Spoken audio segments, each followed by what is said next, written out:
Assalamualaikum warahmatullahi wabarakatuh.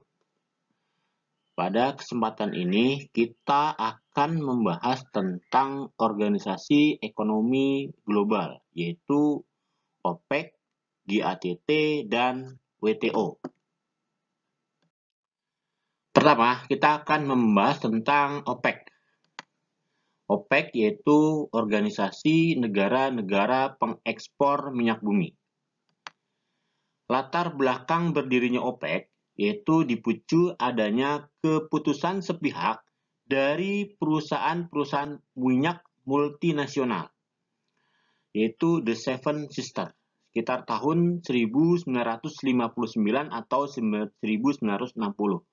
Nah, The Seven Sisters ini, mereka menguasai industri minyak dan menetapkan harga di pasar internasional. Ini adalah perusahaan minyak yang termasuk ke dalam The Seven Sisters.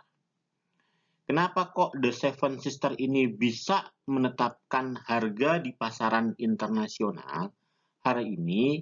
Karena pada waktu itu di dunia terjadi limpahan minyak di negara-negara konsumen. Akibatnya harga minyak tidak lagi ditentukan oleh negara-negara pengekspor, tetapi oleh negara-negara konsumen. Harga minyak pun menjadi jatuh, sehingga akhirnya negara-negara pengekspor merasa rugi, sehingga mereka perlu untuk membentuk organisasi pengekspor minyak atau OPEC. OPEC didirikan pada tanggal 14 September 1960 oleh 5 negara, yaitu Iran, Irak, Kuwait, Arab Saudi, dan Venezuela. Nah, OPEC bertujuan untuk menegosiasikan masalah-masalah mengenai produksi, harga, dan konsumsi minyak bumi dengan perusahaan-perusahaan minyak. OPEC bermarkas di Wina, Austria. Hingga kini, jumlah anggota OPEC sudah berjumlah 14 negara. Ditambah 5 negara awal.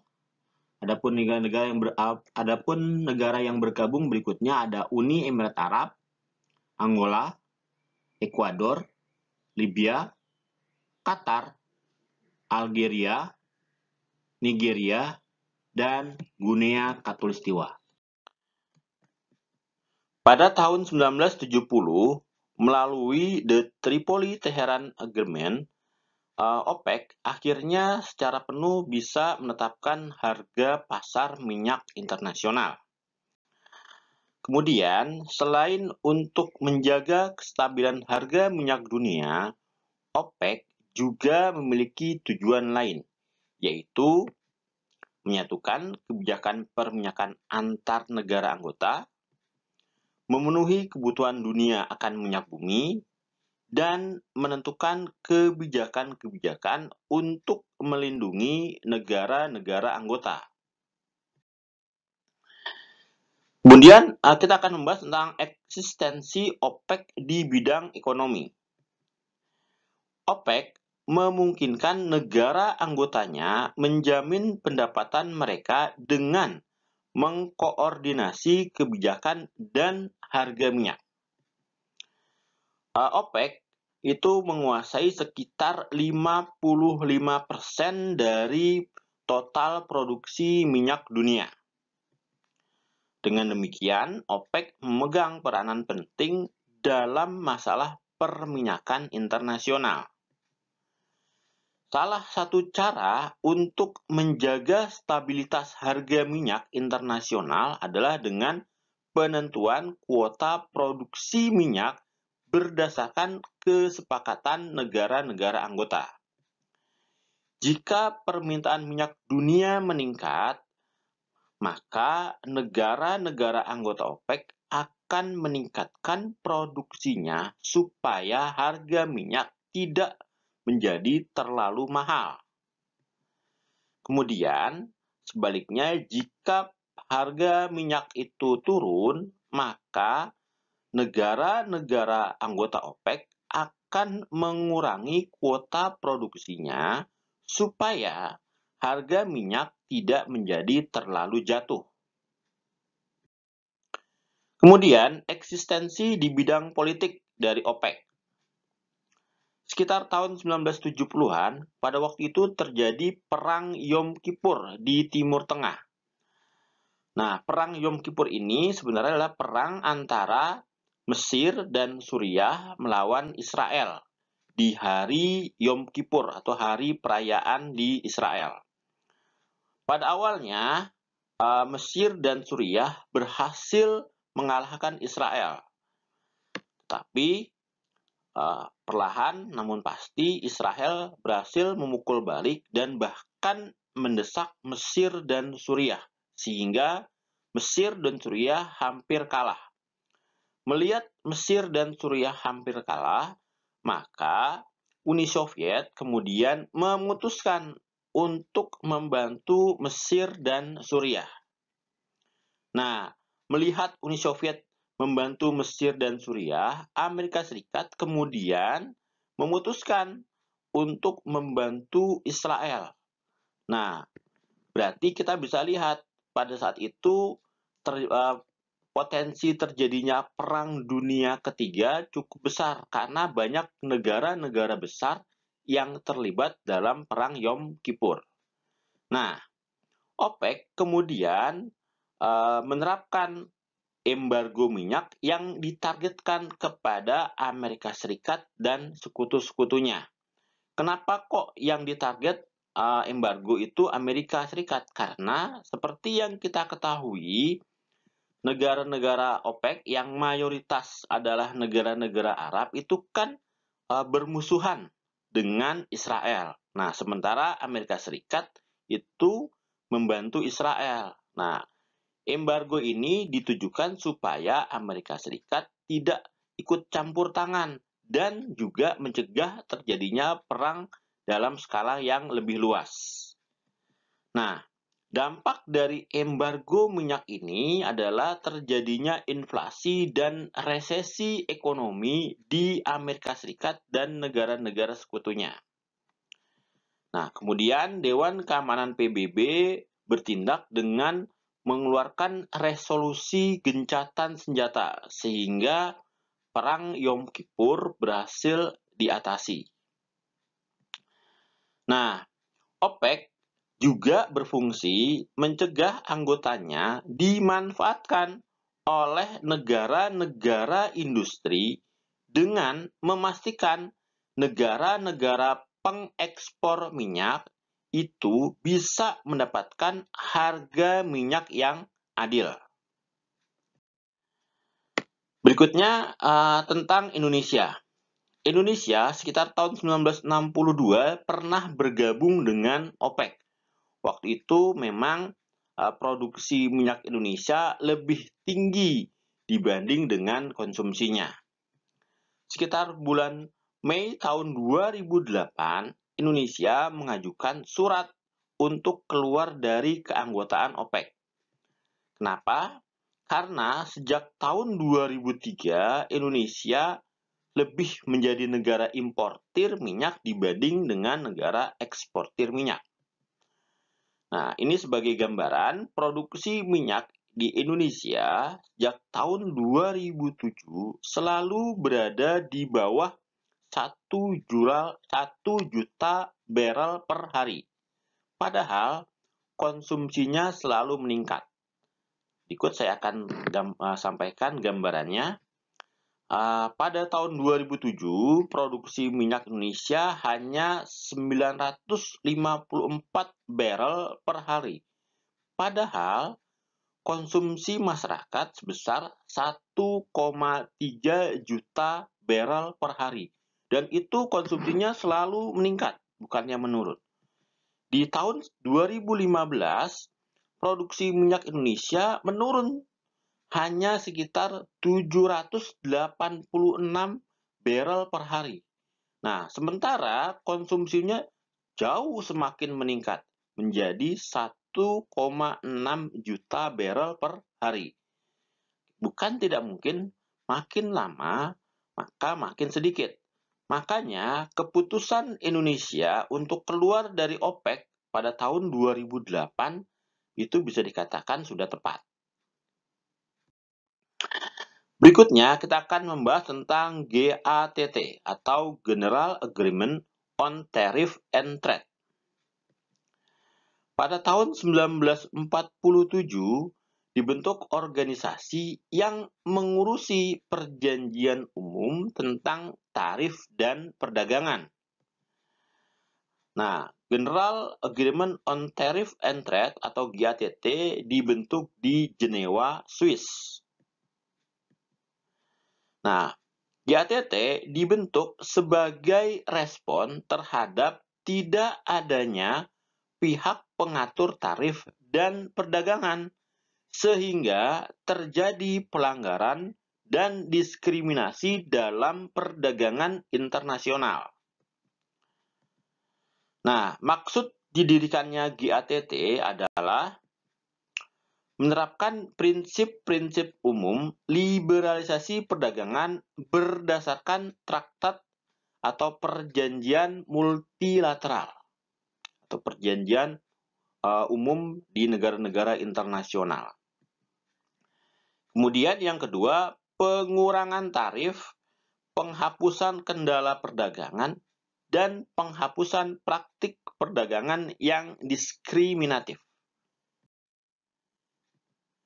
GATT bertujuan menciptakan iklim perdagangan internasional yang aman, jelas bagi masyarakat bisnis, serta menciptakan liberalisasi perdagangan yang berkelanjutan. Untuk mendukung tujuannya, GATT kemudian mensponsori berbagai perundingan-perundingan yang dikenal dengan istilah rounds atau putaran. Nah, putaran Uruguay yang berlangsung dari tahun 1986 sampai 1994 merupakan putaran terbesar dari semua putaran yang dilakukan oleh GATT. Karena dalam putaran Uruguay itu akan ada perundingan bagaimana cikal bakal terbentuknya World Trade Organization atau WTO. Berikut kita akan bahas tentang prinsip-prinsip utama dari GATT. Yang pertama adalah prinsip Most Favored Nation. Nah, di mana semua negara anggota terikat untuk memberikan perlakuan yang sama terhadap negara-negara lain. Jadi, tidak ada negara yang diistimewakan ketika sudah terikat dalam GATT. Kemudian yang kedua yaitu prinsip national treatment, di mana negara-negara anggota diwajibkan untuk memberikan perlakuan yang sama atas barang impor maupun barang lokal. Maksudnya, jika ada barang impor dari luar yang masuk ke dalam anggota GATT dan barang lokal produksi dalam negeri, itu diperlakukan sama. Tidak ada perbedaan. Nggak boleh barang impor itu dianaktirikan dengan mengenakan berbagai macam tarif ataupun kebijakan sehingga barang-barang impor menjadi tidak laku. Kemudian yang berikutnya adalah prinsip larangan restriksi kuantitatif, yaitu melarang adanya pembatasan kuantitatif terhadap ekspor dan impor dalam bentuk apapun. Jadi, dalam poin ini nggak boleh ada pembatasan ekspor dan impor. Berikutnya ada prinsip perlindungan melalui tarif. Nah, prinsip ini mengenalkan bahwa jika suatu negara akan mengadakan tindakan proteksi dalam negeri terhadap industri domestiknya, hanya bisa dilakukan melalui tarif. Jadi, tetapi tidak boleh melakukan upaya-upaya perdagangan yang lain, misalnya barangnya negaranya diblokir, itu nggak boleh. Jadi hanya barang tetap boleh masuk, tetapi tarifnya yang dinaikkan. Nah, nanti prinsip ini yang banyak oleh negara-negara di dunia diterapkan untuk memproduksi industri dalam negerinya. Kemudian prinsip resiprositas, yaitu perlakukan yang diberikan suatu negara kepada negara lain sebagai mitra dagangnya harus diberikan juga oleh mitra dagang negara tersebut. Jadi poinnya, jika suatu negara itu buat kebijakan dia boleh A, B, C, maka negara lain juga harus melakukan hal yang sama. Nggak boleh di suatu negara A, B, C, sebenarnya di negara lain hanya A, B. Itu nggak boleh. Kira-kira seperti itu. Jadi ada kesamaan perlakuan. Kemudian berikutnya, prinsip perlakuan khusus bagi negara-negara yang sedang berkembang. Nah, dengan adanya prinsip ini, negara-negara maju bisa memberikan sistem preferensi umum kepada negara-negara berkembang, sehingga negara-negara berkembang bisa punya kesempatan untuk bersaing dalam perdagangan bebas nanti ketika sudah masuk. Nah, terakhir ada prinsip transparansi, di mana negara-negara anggota itu harus bersikap transparan terhadap berbagai kebijakan-kebijakan perdagangannya. Berikutnya, kita akan membahas tentang World Trade Organization atau Organisasi Perdagangan Dunia. Seperti yang sudah kita bahas tadi, WTO itu berawal dari adanya perundingan putaran Uruguay. Nah, WTO itu juga merupakan kelanjutan dari GATT. Nah, sejak 1 Januari 1995, WTO disahkan sebagai Organisasi Perdagangan Dunia. WTO saat ini memiliki sekitar 160 negara anggota dengan 24 negara pengamat dan bermarkas di Jenewa, Swiss. Nah, jika GATT itu hanya mengatur perdagangan-perdagangan barang, nah maka WTO itu memberikan pengaturan yang jauh lebih luas karena WTO juga mengatur tentang hak atas kekayaan intelektual yang terkait dengan perdagangan. Jadi, kekayaan intelektual masuk ke dalam aturan WTO. Kemudian, perjanjian umum mengenai tarif dan jasa. Nah, ini kalau GATT kan hanya barang. Di WTO sudah ada jasanya juga. Kemudian, berikutnya aturan-aturan investasi yang terkait dengan perdagangan. Kemudian kita akan bahas tujuan dari diadakannya hukum perdagangan internasional yang diatur oleh WTO. Nah, tujuannya adalah untuk mencapai perdagangan internasional yang stabil dan menghindari kebijakan-kebijakan atau praktik-praktik perdagangan nasional yang merugikan negara-negara lainnya. Kemudian yang berikutnya, meningkatkan volume perdagangan dunia dengan menciptakan perdagangan-perdagangan yang menarik dan menguntungkan bagi pembangunan ekonomi semua negara. Kemudian, mengembangkan sistem perdagangan multilateral yang akan mengimplementasikan kebijakan perdagangan. Terakhir, meningkatkan pemanfaatan sumber-sumber kekayaan dunia dan meningkatkan produk dan transaksi jual beli barang. Berikut kita akan bahas tentang struktur organisasi dari WTO. Yang pertama ada Ministerial Conference atau konferensi tingkat menteri. Itu merupakan forum pengambilan keputusan tertinggi di WTO. Nah, konferensi tingkat menteri ini mengadakan pertemuan setiap 2 tahun sekali.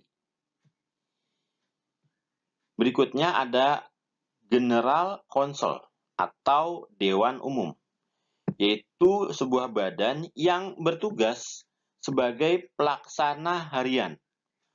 Badan ini terdiri atas wakil dari para negara-negara anggota yang mengadakan pertemuan sesuai dengan kebutuhan.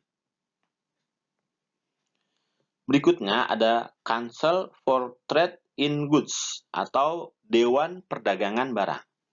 Dewan ini bertugas untuk memantau pelaksanaan persetujuan yang dicapai di bidang perdagangan barang. Berikutnya ada Council for Trade in Service atau Dewan Perdagangan Jasa, yaitu dewan yang bertugas memantau pelaksanaan persetujuan yang dicapai di bidang perdagangan jasa. Berikutnya adalah Council for Trade Related Aspect Intellectual Property of Right atau sebuah dewan yang bertugas untuk aspek-aspek dagang dan hak-hak atas kekayaan intelektual. Kemudian terakhir ada Dispute Settlement Body atau Badan Penyelesaian Sengketa, yaitu sebuah forum penyelesaian sengketa perdagangan antar anggota WTO. Berikutnya kita akan membahas bagaimana Indonesia kaitannya dengan WTO. Pada tanggal 2 November 1994, Indonesia telah meratifikasi perjanjian WTO melalui Undang-Undang Nomor 7 Tahun 1994. Dalam undang-undang ini ada beberapa hal yang diharapkan Indonesia dari WTO. Yang pertama, di bidang pertanian, Indonesia berharap adanya pengecualian terhadap produk-produk strategis dari adanya tuntutan liberalisasi pertanian. Produk-produk strategis itu bisa berupa beras atau bahan-bahan sembako yang lainnya. Nah, karena jika produk-produk strategis itu dilakukan liberalisasi, maka dikhawatirkan bisa menghancurkan industri dalam negeri. Kemudian yang kedua adalah di bidang peraturan. Indonesia berharap bahwa persetujuan-persetujuan yang memberatkan negara-negara berkembang itu bisa diperbaiki supaya negara-negara berkembang itu bisa punya kesempatan ikut dalam perdagangan bebas yang dilakukan oleh WTO. Berikutnya di bidang jasa. Indonesia berharap supaya liberalisasi di bidang jasa itu dilakukan secara bertahap. Jangan langsung, ditunggu kesiapannya. Jadi bangsa Indonesia sudah siap dulu sumber daya manusianya, infrastrukturnya, baru dilakukan liberalisasi jasa. Contoh liberalisasi jasa adalah kita bisa lihat sekarang adanya liberalisasi jasa di bidang transportasi online. Nah, Indonesia punya Gojek. Gojek di Indonesia berdiri dulu, setelah sekian tahun baru masuk Grab. Nah, sehingga dengan adanya dilakukan secara bertahap tadi, beratnya Gojek bisa bersaing secara fair dengan Grab. Nah, kita bisa lihat sekarang kan bagaimana Gojek itu sama Grab itu kan bersaing secara adil. Kira-kira seperti itu harapannya. Kemudian berikutnya di bidang kesehatan masyarakat dan kekayaan intelektual. Nah, Indonesia berharap supaya produksi obat-obatan yang bertujuan untuk kemanusiaan itu tidak wajib lisensi. Maksudnya bagaimana? Jadi, kita mungkin pernah tahu ada obat namanya obat paten, ada namanya obat generik. Nah, maksudnya seperti itu. Jadi, kita minta supaya jika ada obat-obatan yang berkaitan dengan kemanusiaan itu nggak harus dia pakai obat paten, boleh ada obat generiknya. Kira-kira seperti itu maksudnya. Kemudian di bidang investasi, Indonesia berharap kebijakan investasi yang transparan dan non-diskriminatif untuk menarik investor. Dan terakhir di bidang lingkungan, Indonesia berharap supaya kebijakan lingkungan itu tidak diatur secara ketat oleh WTO karena kebijakan lingkungan akan mensyaratkan standar yang tinggi. Sementara banyak produk-produk Indonesia yang memang belum masuk ke dalam standar tersebut. Mungkin harapannya bisa dilakukan secara bertahap, sedikit demi sedikit, sehingga akhirnya bisa. Kira-kira seperti itu. Setelah kalian mempelajari dari adanya organisasi ekonomi baik yang bersifat regional maupun global, maka kita bisa melihat beberapa peluang-peluang positif dari adanya integrasi ekonomi tersebut. Yang pertama, akan mendorong dan mempercepat pertumbuhan ekonomi. Perdagangan bebas akan meningkatkan permintaan dan penawaran akan suatu produk. Nah, pada gilirannya, hal ini akan mendorong tumbuh dan berkembangnya industri-industri dalam negeri, seperti industri batik, kerajinan, ataupun tekstil. Kemudian yang kedua, meningkatkan pendapatan negara.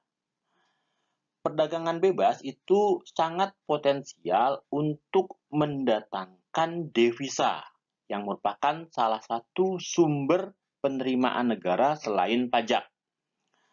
Nah, devisa itu bisa didapatkan dari ekspor. Semakin besar ekspor, maka semakin besar juga devisa yang diperoleh. Nanti devisa bisa digunakan untuk melaksanakan program-program pembangunan. Berikutnya, yaitu memperluas lapangan pekerjaan. Ya, dengan meningkatnya permintaan akan produk-produk dalam negeri karena adanya perdagangan bebas, itu bisa memungkinkan perusahaan-perusahaan yang ada di dalam negeri berekspansi. Ya, berarti kalau dia bisa berekspansi, itu akan memperluas lapangan-lapangan pekerjaan. Kemudian, berikutnya adalah meningkatkan kualitas produk. Nah, dalam perdagangan bebas itu kan seluruh batasan dan hambatan terhadap arus modal barang dan jasa kan dihapuskan. Nah, hal ini bisa mendorong negara-negara termasuk Indonesia untuk meningkatkan mutu produknya supaya bisa bertahan di tengah persaingan dengan negara-negara lain. Jika kualitas produk kita itu jelek, maka produk-produk itu nggak bakal laku di pasaran. Nah, makanya salah satu cara untuk supaya mutu itu bisa standar tinggi adalah dengan menggunakan mesin-mesin modern yang canggih. Berikutnya adalah mendorong kreativitas. Nah, pada masa perdagangan bebas ini, itu kan barang-barang yang dipasarkan itu begitu banyak.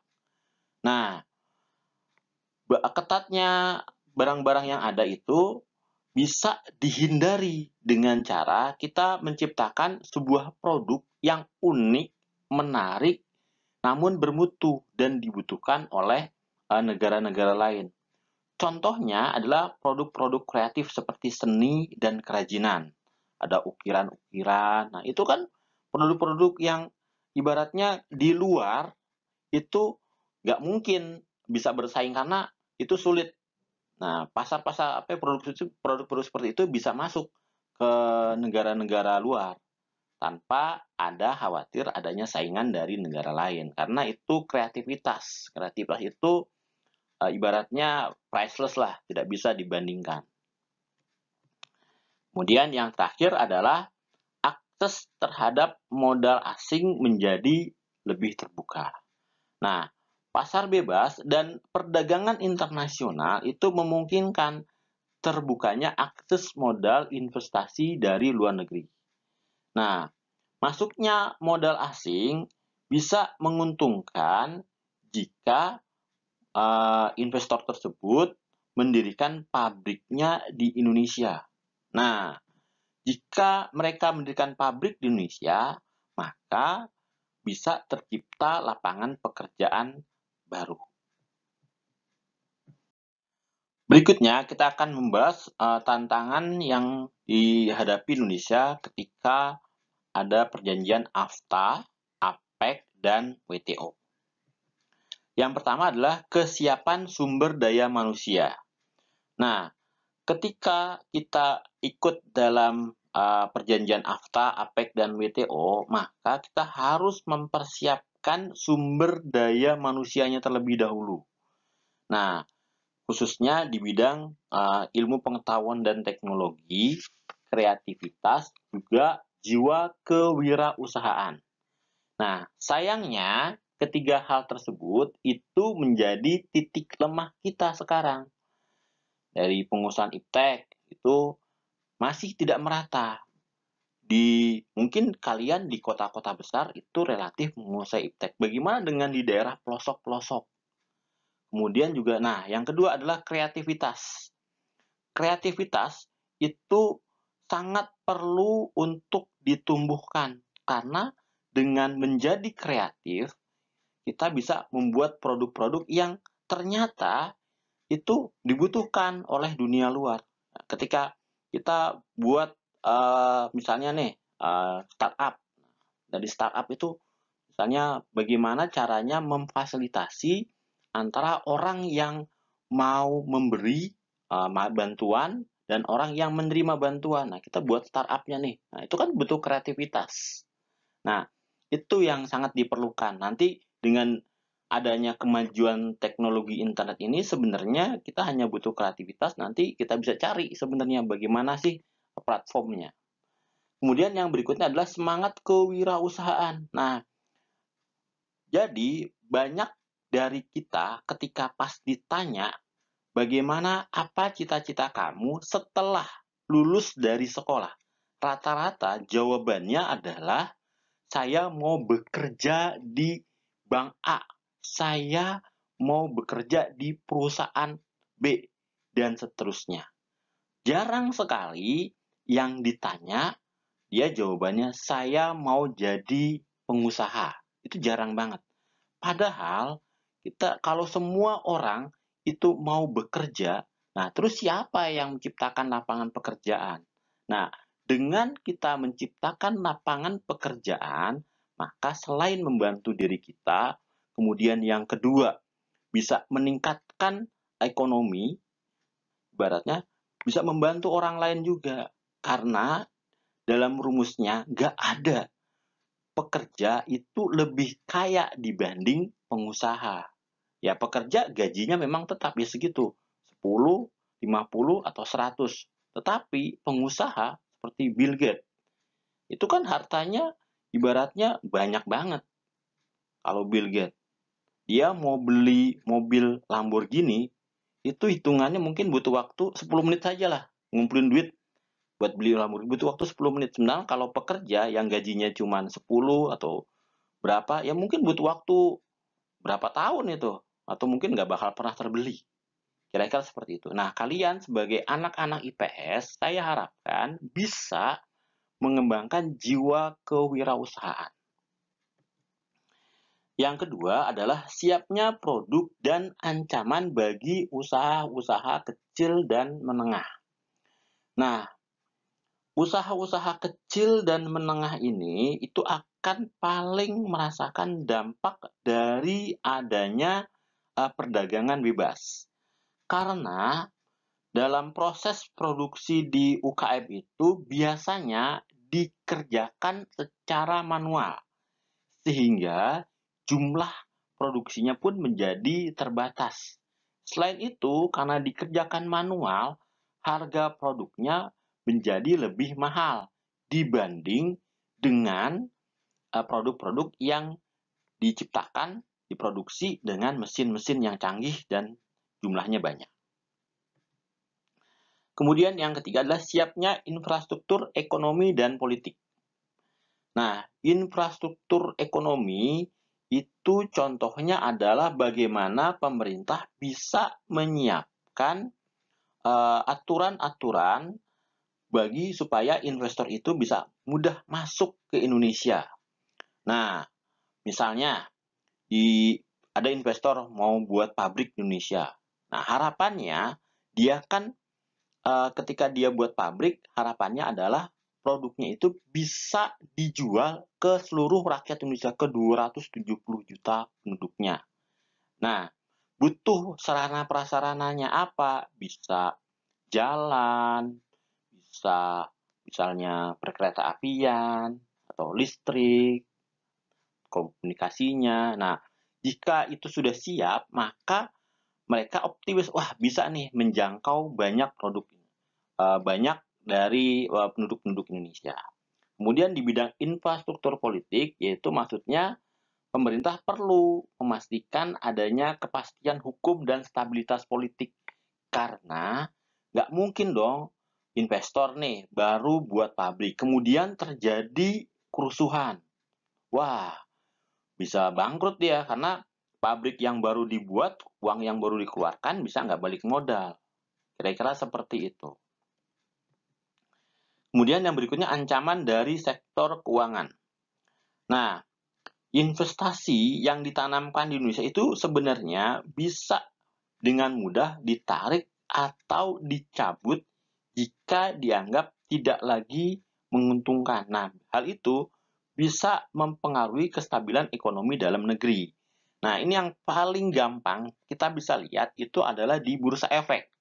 Kalau kalian perhatikan, akhir-akhir ini bursa efek itu selalu bergejolak. Ya, ketika pemerintah bikin kebijakan A, nah itu bisa jadi, oh bagus nih, masuk tuh. Orang pada beli saham-saham di Indonesia. Kemudian ketika pemerintah buat kebijakan yang lain C atau D, nah bisa jadi, wah dia merasa nggak aman nih uangnya. Kemudian ditarik tuh, dijual saham-sahamnya. Akibatnya indeks harga sahamnya menjadi jatuh. Itu contoh yang nyata. Berikutnya adalah eksploitasi sumber daya alam dan bahaya krisis lingkungan. Nah, dengan masuknya investasi asing ke Indonesia, berarti sumber daya alam kita akan dieksploitasi supaya bisa jadikan sebuah barang yang mempunyai nilai yang lebih. Nah, dengan masifnya eksploitasi terhadap sumber daya alam bisa berpotensi untuk merusak lingkungan. Nah, makanya perlu dibuat sebuah aturan-aturan yang mensyaratkan ketika perusahaan itu masuk ke Indonesia, dia harus bisa memberikan perlindungan terhadap lingkungan sekitar. Sehingga ketika mereka beroperasi, itu lingkungan alamnya tetap bisa terjaga. Berikutnya adalah lunturnya nasionalisme. Nah, saat ini disadari atau tidak, kita lebih senang itu produk-produk buatan asing. Saya atau kamu kalau beli barang lebih suka nih, oh iPhone bagus tuh. Nah, contohnya itu di smartphone. Nah, sebenarnya Indonesia punya produk smartphone buatan dalam negeri, Zyrek misalnya.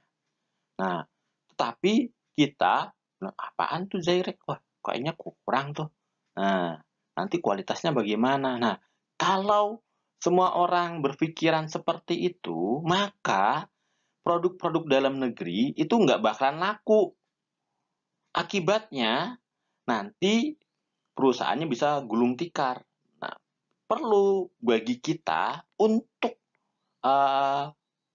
membuat bagaimana sih supaya orang-orang Indonesia itu cinta akan produk-produk buatan Indonesia, sehingga diharapkan produk-produk dari Indonesia bisa menjadi tuan rumah di negerinya sendiri. Kemudian, terakhir adalah lemahnya perlindungan terhadap penduduk miskin dan terpinggirkan. Nah, dengan adanya perdagangan bebas bisa menjadikan orang-orang itu menjadi makmur, menjadi kaya. Tapi bukan berarti semuanya bakal kaya karena mudahnya aktivitas perdagangan. Bisa jadi karena masifnya gempuran produk-produk asing, investasi asing menyebabkan justru akan bertambahnya jumlah penduduk miskin karena mereka kalah bersaing dengan produk-produk dari luar. Sehingga dalam hal ini negara perlu untuk membuat agenda yang bisa mengentaskan kemiskinan. Bagaimana caranya nih supaya jangan sampai ketika pas masuk produk-produk dari asing, kemudian produk-produk kita kalah bersaing, orang-orang kita kemudian akhirnya jatuh miskin. Nah, itu jangan sampai terjadi. Nah, itu adalah bagaimana negara bisa menyiapkan hal itu. Berikutnya, kita akan membahas bagaimana tantangan yang dihadapi Indonesia dengan adanya organisasi seperti MEE, CAFTA DR, maupun NAFTA. Nah, organisasi-organisasi seperti itu bisa jadi mereka melakukan perdagangan bebas di antara sama mereka, tetapi mereka memberikan kebijakan proteksi untuk negara-negara yang berada di luar organisasinya. Nah, walaupun dalam WTO itu sudah diamanatkan adanya perdagangan bebas, tetapi praktik proteksi bisa saja terjadi dan dengan alasan untuk melindungi industri dalam negeri yang sedang tumbuh supaya mereka bisa selamat dari gempuran produk-produk asing atau produk-produk impor. Nah, kebijakan politik proteksi ini sebenarnya ibaratnya bisa kita manfaatkan juga buat diri kita untuk membangun industri dalam negerinya. Oke, kita mulai. Yang pertama adalah bea masuk yang tinggi. Nah, penerapan bea masuk yang tinggi atas barang-barang dari luar negeri bertujuan untuk memproteksi industri-industri sejenis di dalam negeri. Bentuk umum kebijakannya bisa berupa penerapan pajak impor dengan persentase tertentu, sehingga barang-barang yang masuk itu menjadi lebih tinggi, lebih mahal. Harapannya, karena lebih mahal, produk-produk dalam negeri bisa lebih bersaing. Sehingga akhirnya produk-produk impor karena kurang peminat, sehingga akhirnya menurun. Yang kedua adalah subsidi pemerintah. Subsidi adalah kebijakan pemerintah memberikan bantuan kepada industri dalam negeri berupa keringanan pajak, pengembalian pajak, fasilitas kredit, subsidi harga, dan lain sebagainya, dengan tujuan untuk menambah produksi dalam negeri, menambah jumlah konsumsi, supaya harga produk-produk itu menjadi lebih murah daripada produk-produk impor. Nah, jika industri diberi banyak keringanan dari pemerintah, maka biaya produksi bisa ditekan serendah mungkin. Akibatnya, harga jual relatif akan lebih murah.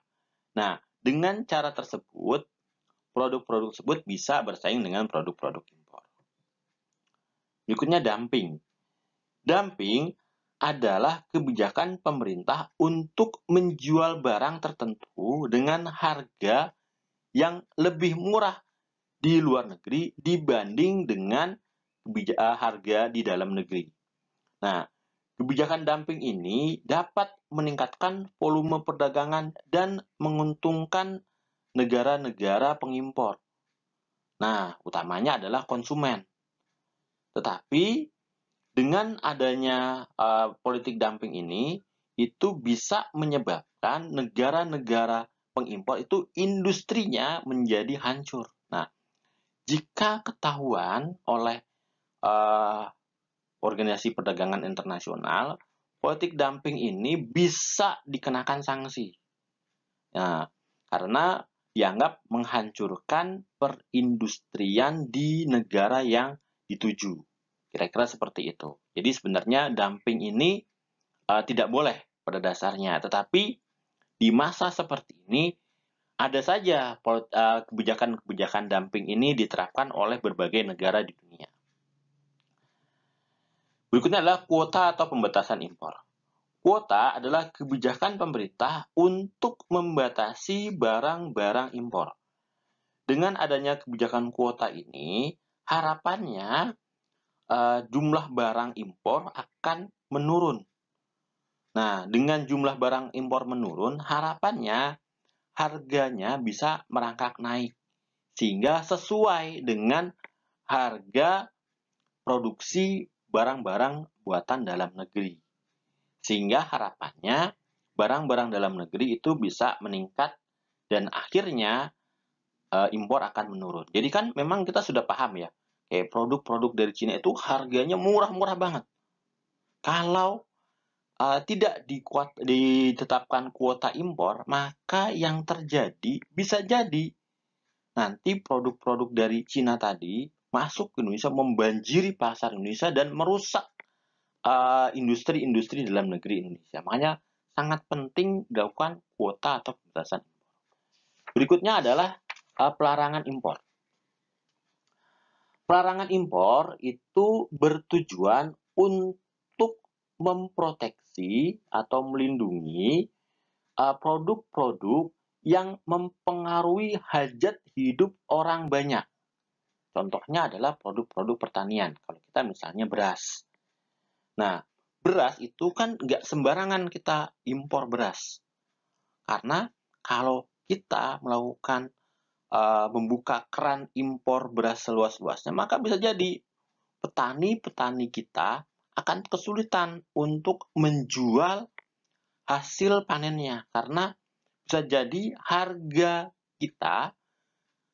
beras kita bisa jadi lebih mahal dibanding harga beras impor.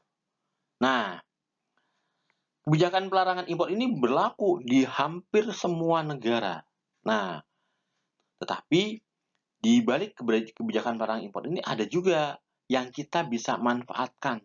Jadi ada beberapa kebijakan-kebijakan yang bisa kita manfaatkan untuk masuk ke pasar luar negeri. Saya ambil contoh di sini di NAFTA, yaitu kebijakan perdagangan bebas di negara-negara Amerika Serikat, Kanada, dan Meksiko. Di Meksiko itu ada kebijakan namanya maquiladora atau assembling. Maksudnya, pemerintah Meksiko memberi kesempatan kepada investor lokal maupun asing untuk berperan serta dalam kegiatan ekonomi NAFTA.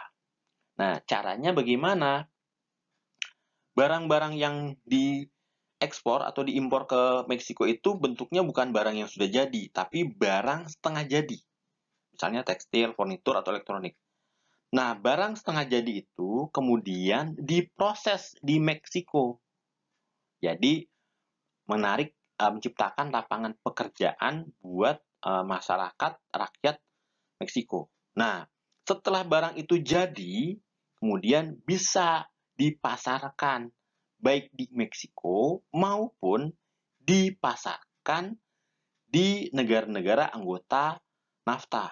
Nah, kebijakan-kebijakan assembling ini sebenarnya banyak dilakukan. Nah, itu menjadi peluang dan sekaligus tantangan bagaimana kita bisa menerapkannya. Oke, sekian dulu yang bisa saya sampaikan. Kurang lebihnya saya mohon maaf. Jika ada hal yang kurang jelas, bisa ditanyakan kepada saya. Assalamualaikum warahmatullahi wabarakatuh.